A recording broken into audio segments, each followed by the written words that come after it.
అన్ని శాఖల సమన్వయంతో ప్రకృతి పద్ధతి వ్యవసాయాన్ని మరింత ముందుకు తీసుకెళ్లాల్సిన అవసరం ఉందని ప్రభుత్వ శాఖలకు చెందిన పలువురు అధికారులు అభిప్రాయపడ్డారు. వ్యవసాయ శాఖ, రైతు సాధికార సంస్థల భాగస్వామ్యంతో ఎల్నినో ప్రభావాన్ని అధిగమించే విధంగా తీసుకోవలసిన చర్యలపై దిగువ స్థాయి అధికారులకు 3 రోజుల పాటు శిక్షణా కార్యక్రమాన్ని నిర్వహించారు. పల్నాడు జిల్లా నరసరావుపేటలో నిర్వహించిన ఈ కార్యక్రమం ప్రారంభంలో రైతు సాధికార సంస్థ executive vice chairman T Vijay Kumar మాట్లాడుతూ, ఖరీఫ్ సీజన్లో వచ్చే ఎల్నినో ప్రభావాన్ని రైతులంతా అధిగమించేందుకు అధికార యంత్రాంగం చర్యలు తీసుకోవాలన్నారు.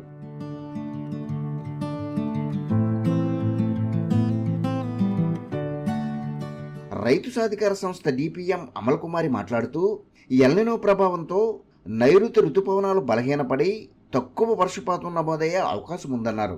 దీనిని అధిగమించే విధంగా ప్రకృతి పద్ధతి సాగులో విత్తన గుళికల విధానాన్ని అమలు చేయాలన్నారు.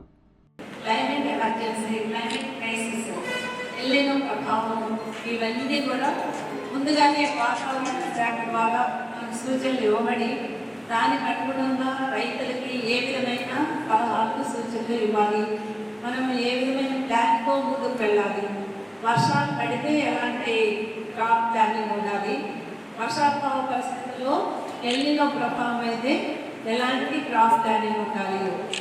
దీనికి మనం ప్రస్తుతం చేస్తున్న విధానాల్లో రైతు ఎక్కడ ఇబ్బంది పడుతున్నాడు, ఎక్కడ కష్టం అనిపిస్తుంది, ఎక్కడ కష్టం అనిపిస్తుంది, వీటికి ప్రత్యామ్నాయంగా ప్రకృతి వ్యవసాయంలో మనకి ఆల్టర్నేటివ్ మెథడ్ ఉంది. కాబట్టి దీనిలో పిఎండిఎస్ ముందుగా ప్రీ మాన్సూన్ రైస్ సోయింగ్, ఈ ప్రీ మాన్సూన్ రైస్ సోయింగ్ గతంలో ఎలా వేస్తున్నాము, ఇప్పుడు ఎల్నినో ప్రభావం వచ్చినట్టయితే ఈ ఎల్నినో అంటే ముఖ్యంగా పూర్తిగా వర్షాలు పడవు అని కాదు, వర్షాలు పడతాయి.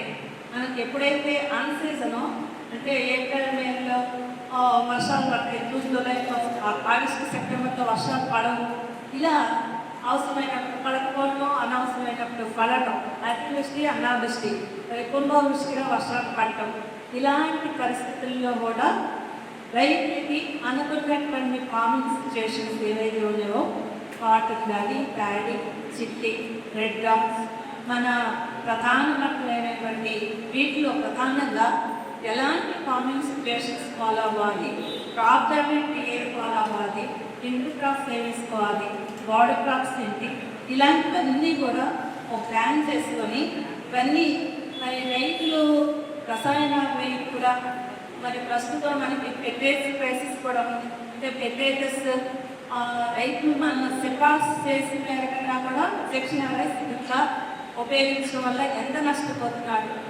అవన్నీ తగ్గించాలి అంటే ఆయన ఆ రైతుకు ఒక ప్రత్యామ్నాయం చూపించాలి.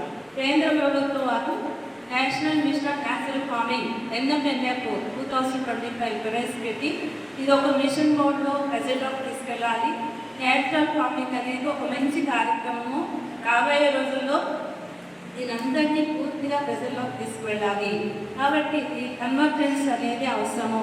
వ్యవసాయ శాఖ ఏదైతే ఉద్యానవన శాఖ కానీ వ్యవసాయ శాఖ కానీ రైతు పనిలో పాల్గొగా ఉన్నటువంటి మన రైతు సేవా కేంద్రాల సిబ్బంది RSKs ఇవన్నీ కూడా ఉపయోగించుకొని రైతులకు ఒక మంచి కార్యక్రమాన్ని వారికి పూర్తిగా అవగాహన కలిగే విధంగా చేయాలి. రెండో రోజు కార్యక్రమంలో భాగంగా జిల్లా వ్యవసాయాధికారి జగ్గారావు మాట్లాడుతూ, ఎల్నినో ప్రభావాన్ని తట్టుకునే విధంగా సాగు చేసే పంటలపై అధికారులంతా కార్యాచరణ చేయాలన్నారు. దీనిలో భాగంగా రైతులంతా నవధాన్యాల సాగు చేపట్టేలా ప్రోత్సహించాలన్నారు.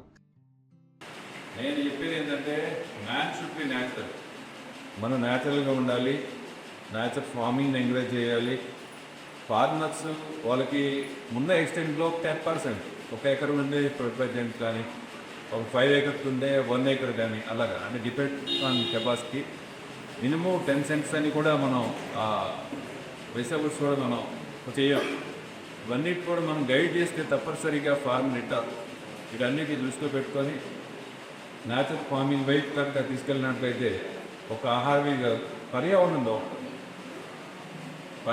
బాగుంటే మంచి వర్షాలు వస్తాయి, మంచి వర్షాలు వస్తే మంచి పంటలు వస్తాయి, మంచి పంటలు వస్తే అన్ని రకాల దిగుబడులు ఉంటాయి. అంటే అటు వెటరనరీ పరంగా చూసుకున్నా కానీ, పశువుల పరంగా కానీ, అలాగే హార్టికల్చర్ పరంగా కానీ, వ్యవసాయ పరంగా కానీ సమృద్ధిగా దొరుకుతాయి. అటువంటి సమృద్ధి ఆహారం కోసం చాలామంది ఎదురు చూస్తూ ఉన్నారు.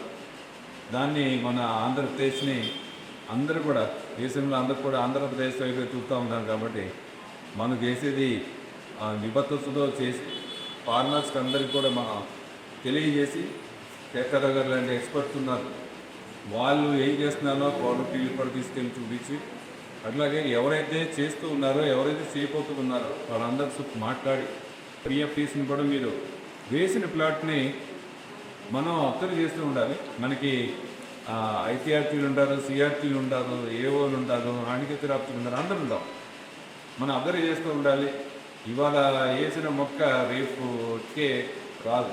ఇవాళ వేసిన రిజల్ట్ అనేది ఒక 2-3 years తర్వాత బాగుంటుంది.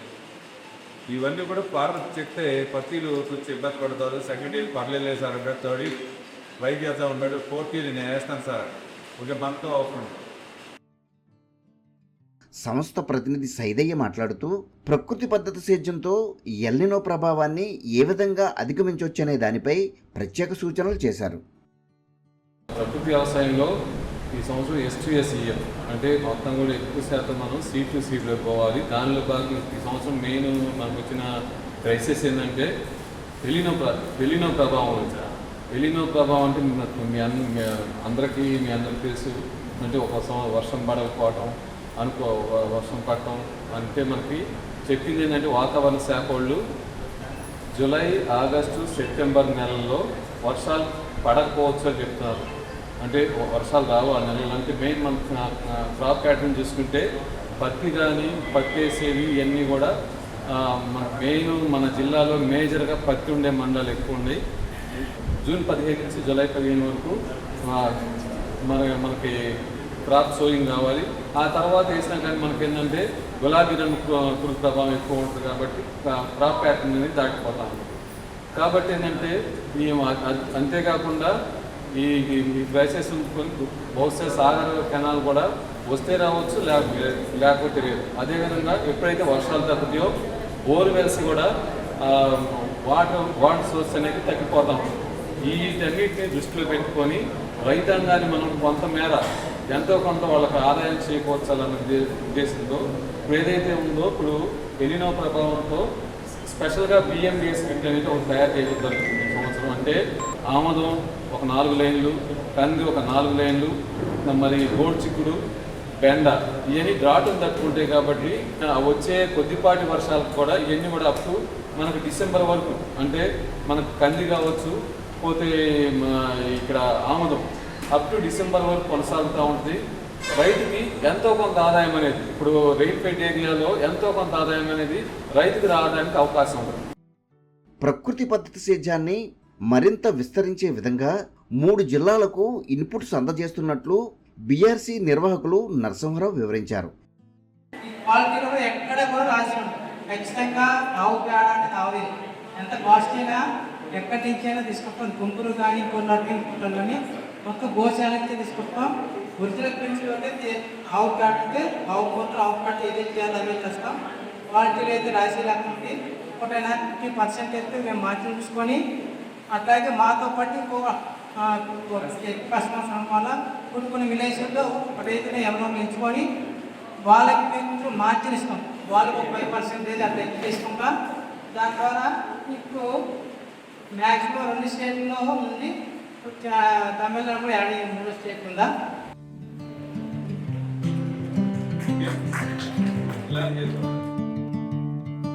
ఈ సందర్భంగా ప్రకృతి సాగు విస్తరణకు దోహదం చేస్తున్న అధికారులను సత్కరించారు.